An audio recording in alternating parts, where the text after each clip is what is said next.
Bienvenidos a un nuevo vídeo. Hoy vamos a ver cómo jugar en un teléfono Android a muchos de los juegos que hay para PC y voy a poner como ejemplo el juego Fortnite, que está a punto de salir para Android. Y bueno, este método sirve para muchos juegos que están para PC y no para Android. Lo primero que debemos tener es el juego instalado en el PC. Evidentemente, si no lo tienes instalado, dejaré un enlace a la página para descargar el juego Fortnite. Y la instalación es muy fácil y una vez instalado debemos crear una cuenta de Epic Games y ya podrías comenzar a jugar. En el PC de Windows también debes instalar la aplicación Steam. Y debemos crear una cuenta que es muy fácil, ponemos una dirección de correo electrónico, aceptamos el acuerdo y luego nos pedirá una contraseña de acceso. Así que inicio sesión y la primera vez que iniciemos sesión nos enviará a nuestro email un código para verificar que soy yo el que quiere jugar en este PC y no otra persona. Así que introducimos el código y listo.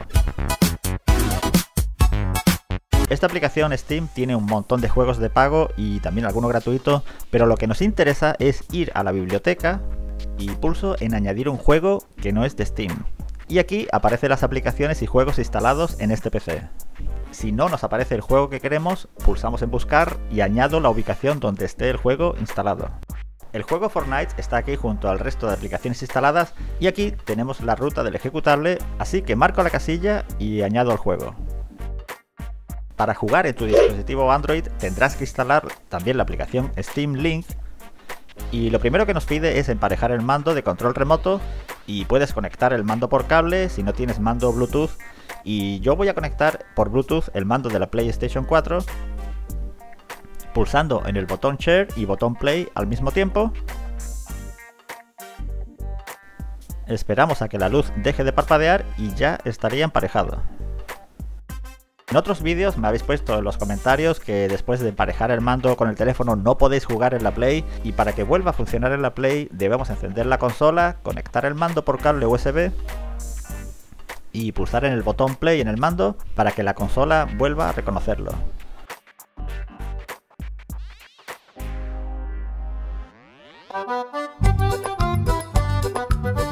Volvemos a la aplicación Steam en el teléfono y ahora va a buscar un PC dentro de la red Wi-Fi que tenga el programa Steam ejecutándose, y vemos que ha detectado mi equipo, que se llama Fran10, y me pide que ponga un número en el PC para unir o emparejar el teléfono al PC.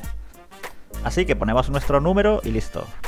Y ya por último aquí nos aparece que está conectado al PC, que tiene un mando conectado y que la red es lo suficientemente rápida para jugar. Para que el juego del PC reconozca el tipo de mando que tienes conectado, entramos en Steam en el PC y en ajustes de mando aparecen varios modelos de Gamepad. Si el tuyo no aparece en la lista, pulsa sobre el mando genérico y en mi caso pongo el mando de la PS4.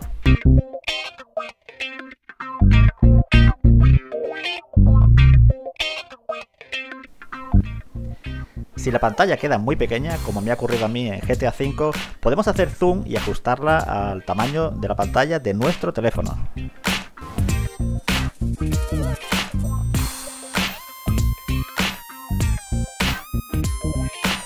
Muchos pensaréis que jugar haciendo mirroring, es decir, en modo espejo, tiene mucho lag, mucho retraso, y es cierto en parte que puede dar fallos en el transcurso del juego. Pero hay algunos trucos que pueden hacer disminuir ese retraso y dejarlo con un lag muy pequeño. Y aquí vemos las dos pantallas, la del teléfono y el PC, y tiene realmente muy poco lag, muy poco retraso. Y esto se consigue poniendo el PC al lado del router, y si tienes la posibilidad de conectar el PC por cable, pues mucho mejor. Pues en juegos tipo Fortnite, si tienes mucho retraso, mucho lag, no se puede jugar. Un punto positivo que tiene jugar haciendo streaming de la pantalla del PC es que no necesitas un pepino de teléfono, pues toda la potencia gráfica y de procesamiento está en el PC y no en el teléfono, así que podemos jugar con menos requerimientos de hardware en el teléfono. Y bueno, yo espero os sirva este tutorial, me despido aquí, hasta un próximo vídeo.